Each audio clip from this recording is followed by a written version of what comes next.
Hello, gentlemen, this is CS MGTOW. Now, as you're likely aware, a number of articles in the media have recently started discussing the men going their own way phenomenon, and I'm one of the first to say, look, these articles are actually quite positive. They're often very, very balanced. Nevertheless, it's quite important not to lose focus on the message they're sending out there. One of the things which I believe motivates the publication of such articles is certainly no grand concern for the well-being of men, but rather a deep-rooted sense of entitlement to male suffering and disposability. A recent article published in The Telegraph continues this recent trend of highlighting men's issues, and the link is in the description bar. So the article discussed the plight of George Lawler. The student in question in the article spoke of his experiences since the incident, including one where in a bar 6 guys crowded around him and started shouting at him, calling him a rapist, a misogynist, and threatening him. So I guess one of my first concerns is this with this recent trend. For example, in the Telegraph article, the author clearly states that men mainly face problems within university settings. This is blatantly absurd, as even a few minutes of thought will lead one to the realization that any kind of abuse suffered by men within universities are likely to be indicative of the kind of treatment experienced within all other social settings. And it may also be quite reasonable to conclude that the levels of abuse within a university will actually be less versus the outside world, at least due to the lip service paid to notions of freedom of speech and legitimate academic inquiry, protections that are far less rigorously observed within normal daily settings outside of the university environment. An example would be, for example, the loss of employment suffered by a man if he speaks out against feminism within the workplace, or the increased rates of incarceration simply for being a man. So a student holding up a sign saying he doesn't resemble a rapist will certainly face backlash, as this experience has taught us. However, this doesn't compare to the routine discrimination faced by men in all other areas of life. So what the author also does, which I find very, very concerning, is to separate men into 2 camps, those worthy of society's protection and those who are not. And here's a quote by the author. "Over the past month, I've gotten to know Lawler well. He's a decent, well-mannered, erudite, and quiet young man, a million miles away from a woman-hating Neanderthal." So, gentlemen, you see, if you're a well-educated, high IQ man who's mild-mannered, welcome to the club. You get to come in. Society will defend you occasionally when the abuse is simply too extreme to ignore, or if a newspaper can capture a new set of audience of followers by pretending to care. However, if you happen to be another kind of man, perhaps you're blue collar, perhaps you're unemployed, perhaps you're inarticulate, perhaps you're less well educated, then you are clearly not within the net of people this author deems worthy of a mention or societal protection.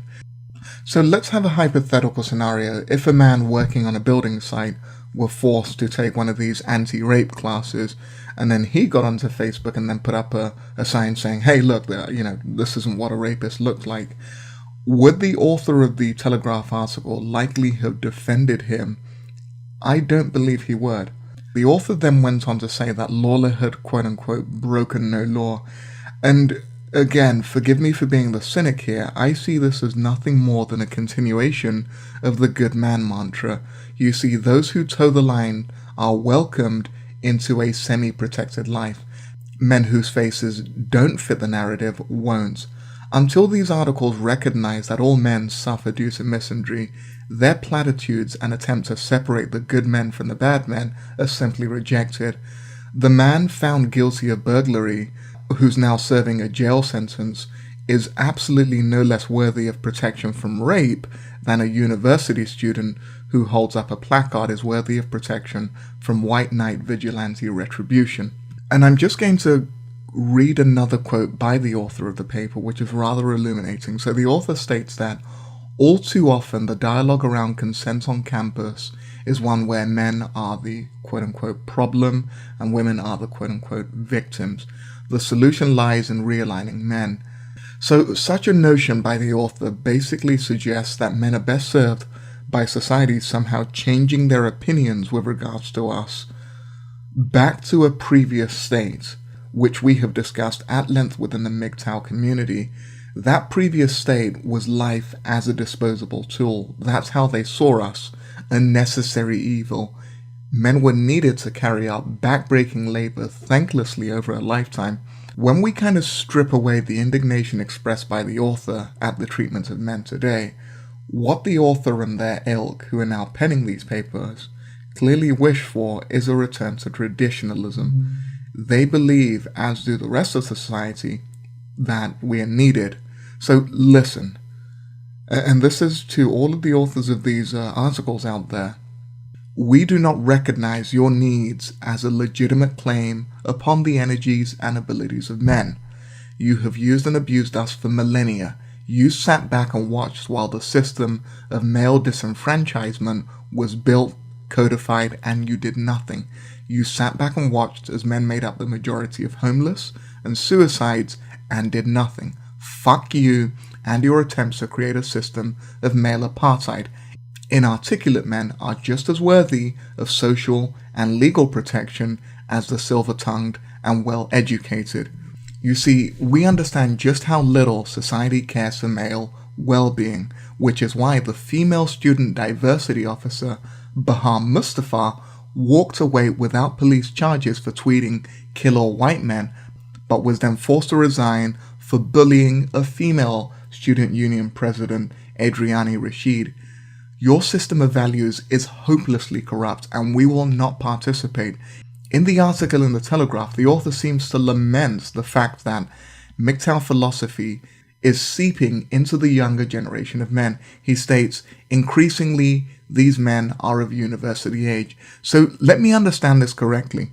You did not care for the millions of men who were divorced, forcibly removed from their children and families over the past, 5 decades?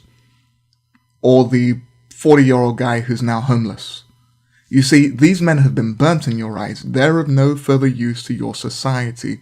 You do want to save the younger men from certain aspects of misandry so that they're not jaded from the realities of female nature, so they make good little worker drones for women who ensnare them into relationships and marriages during their studies.